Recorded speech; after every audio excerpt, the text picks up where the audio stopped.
I've now been just fielding questions, and yeah, the first question, with all work that's gone on implicit representations, have you thought about implicit variants of mesh RCNN? I was actually sure I would get this question. I don't know why. Yeah, I mean, I think that implicit functions are a very exciting new way to bypass all the issues that come with having an explicit representation, which is mostly resolution and compute. I'm actually, I am very sure that we will see more of these new trends and methods be integrated with models that we've built. I'm not sure seeing an extension to do with implicit functions, either that being SDF or anything else, I think is something that I believe we will see more of. I'm currently not working on it, but hopefully somebody out there is.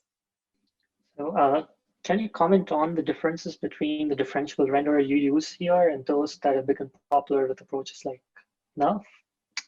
Yeah, right. So, so one thing to make sure that we need to disentangle is that differentiable rendering and all these methods that we presented here and methods like Krishna that you've worked on and other people are actually rather complementary to implicit representation. So in order to render implicit representations, you actually need to extract information from them. In NERF, rays are shot and information is accumulated along the ray. So you actually need to sample points along these rays in order to render back.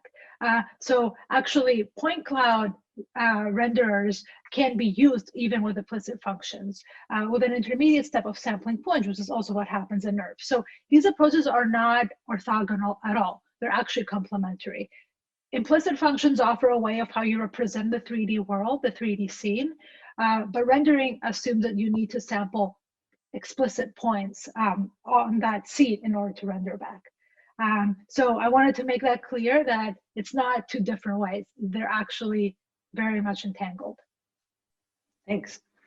I now see a bunch of very similar questions, so I'll just put them together. Yeah. What are your thoughts on getting differentiable renderers to work on real images? Most papers using the rasterizers seem to show results in simulation.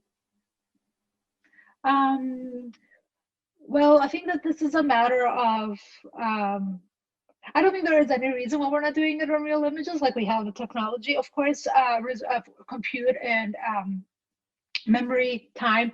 These are all things that we're still trying to improve in order to use them in real images. For example, in Synsin, where we used real images and we used differentiable rendering, we were not able to go into crazy resolutions of like 3,000 cross 3,000 pixels, let's say. This will be prohibitive in terms of compute. So this is definitely an axis and angle that we need to improve in order to make this work.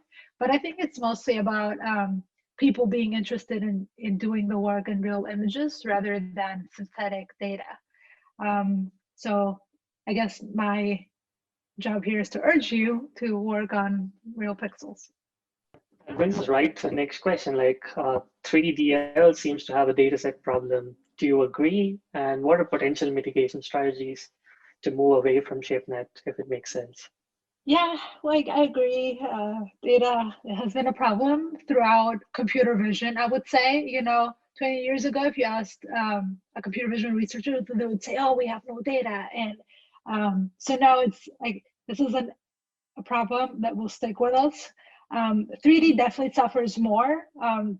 ShapeNet has been the testbed for a lot of experiments. We need to move away from it. We haven't found a good replacement. I do believe that simulated environments like Matterport 3, like Habitat, so environments that offer you the ability, where you have a 3D scene and you can actually extract images, could be a very nice replacement that we could work on even today. Still, we don't have the variety and the number that ShapeNet has, but it's definitely getting there with more people adding scans to the data sets. Good. So I'm going to take one last question.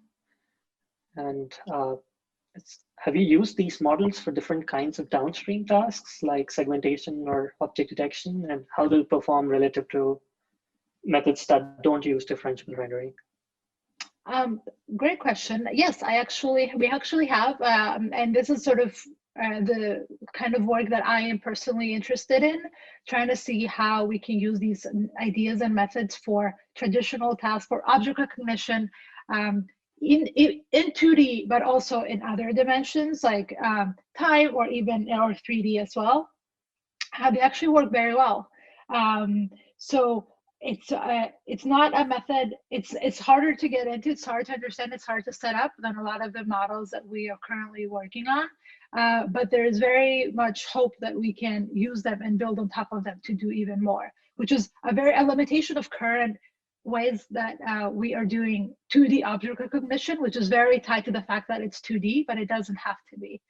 Thanks so much. So I guess in the interest of time, those are all the questions we could accommodate. But yeah, if there's any questions, please feel free to post them on Rocket Chat. And then, Georgia, whenever you have time, feel free to respond. And yeah, again, thanks so much for the talk. And it's great to have you at the workshop. Thank you for having me and inviting me. And good job so far organizing this workshop. Thanks.